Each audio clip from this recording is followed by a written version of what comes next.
It's only 3 guys that won the MVP that wasn't top 10 in scoring. Do you know who those 3 guys were? Steve Nash, Jokic, and Dirk Nowitzki. What do those guys have in common? I don't like to rain on people's parade, but I'm not happy with this one. Congratulations to Joker, you are the best big man in the league, but based on everybody's criteria, my criteria, stat stuffer, I felt Shai Alexander deserved it. Jokic is probably, statistically, when it comes to overall game, the worst MVP winner in the last 40 years. What? Bro, what are you talking about, man? Every year, the NBA MVP award always sparks a lot of controversies and arguments, and this year is nothing out of the ordinary. Obviously, Nikola Jokic won this year's MVP award, but a lot of people didn't agree with the decision because it's a very close MVP race. Luka got robbed. SGA should have one MVP. Terrible decision. I'd say Giannis deserves more than Jokic. Anthony Edwards should win in my book. So today we're gonna figure out whether he actually deserves the award this year or someone else should have won it over him. And you're not gonna believe what I found upon doing my research. But before getting into the video, I want to give a huge shout out to today's sponsor. Nah, I'm just around, I ain't got no sponsor yet. Anyways, right now the NBA does not have any criteria when it comes to the stats for winning the MVP award. It's basically just a bunch of sports analysts voting on who they think is the best player. So no need to say the whole voting process is very subjective and biased. Like, who the f actually voted for Sabonis to be the MVP? That's when you know all these so-called sports analysts are just stupid. If you go back to the 90s and 2000s, most of the MVPs that were selected were the best players on the best teams.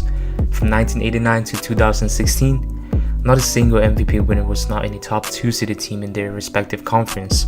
But in 2017, Russell Westbrook from the OKC was selected to be the MVP and they were in the 6th seed. From that point forward, 4 out of the 7 MVP winners were not in the top 2 seeded team. Don't get me wrong though, I don't think picking the best player from the best team is a good method determining an MVP winner, but at least they had a system back then.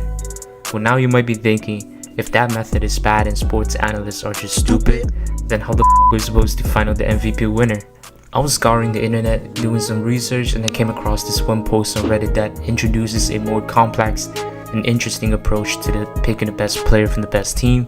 So go to the team with the league's best record. Do they have a player who's head and shoulders above their next best player?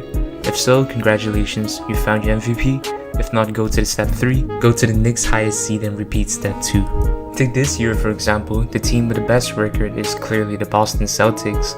However, Jason Tatum is definitely not head and shoulders above Jaylen Brown. I'd say they're pretty even if you ask me. So now you go to the team with the second best record, which are conveniently the Nuggets and the Thunder.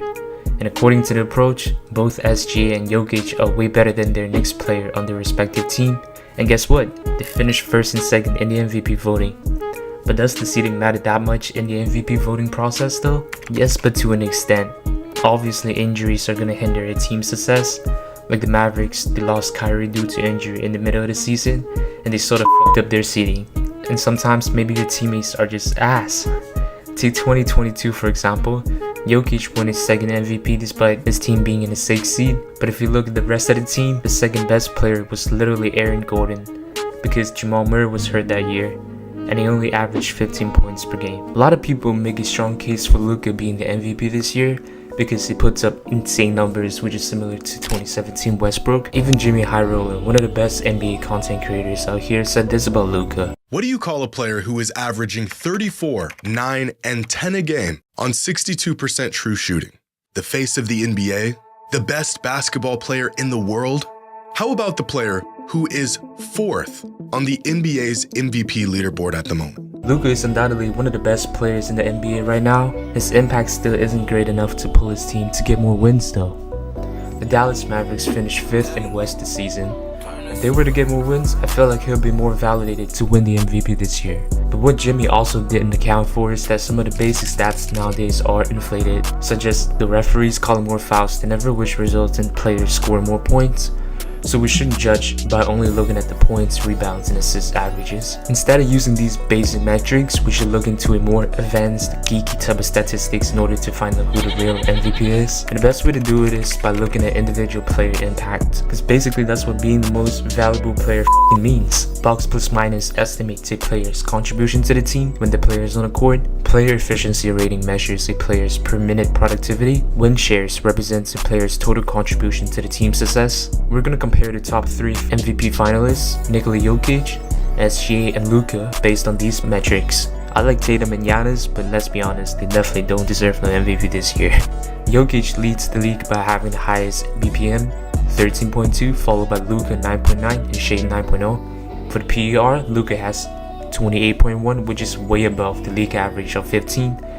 The only players that are above him are, you guessed it, SGA and Jokic, with a staggering 29.3 and 31. Jokic also has the best win shares among all of them.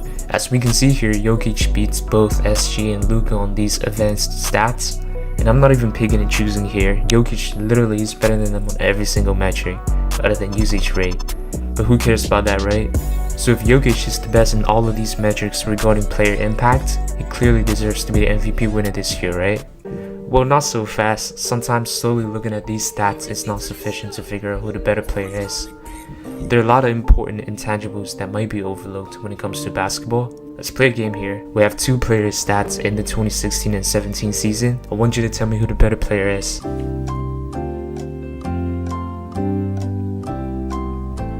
Based off the stats alone, the player on the right is clearly better, right? Well, this is Rudy Gobert's stats in his 2016 and 17 season. And on the left, we have the defensive player of that year in Draymond Green. Obviously, Draymond was the better player in that season, but his impact didn't exactly reflect on his stat sheet. Truth is, there are a lot of intangibles to the game of basketball like leadership, clutch performances, playmaking, etc. that you can only notice if you watch the game. Going back to the MVP discussion, for Jokic, he's known for his unselfish play and his ability to elevate everyone around him. When we talk about him, his flashy passes, dominance on the offensive end, and consistency come to mind. But what's also very underrated about him is his basketball IQ. If you've been keeping up with the NBA, you should have seen clips of him just being a pure genius, reading the other team's strategies and responding to them. For SGA, he's a young leader on a super young team.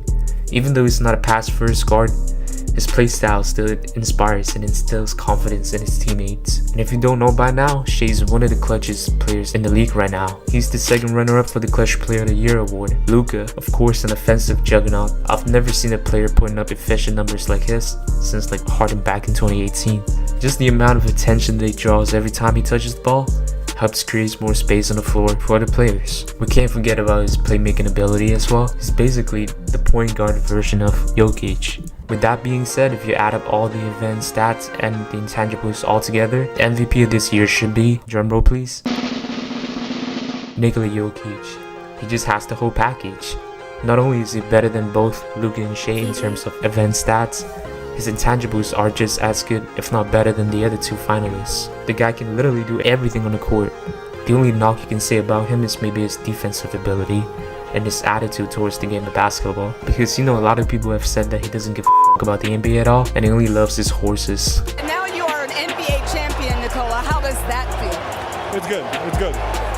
The job is done. We can go home now. Me personally, I don't think so. I just think that he doesn't like all the attention that he gets from being in the NBA. Anyways, that's it for today's video. Let me know in the comment section who you think deserves to be the MVP the most this year. And yeah, drop me a like and sub if you enjoyed the video. I've been grinding, cooking up some more bangers for y'all. So stay tuned and I'll see you guys next time. Peace.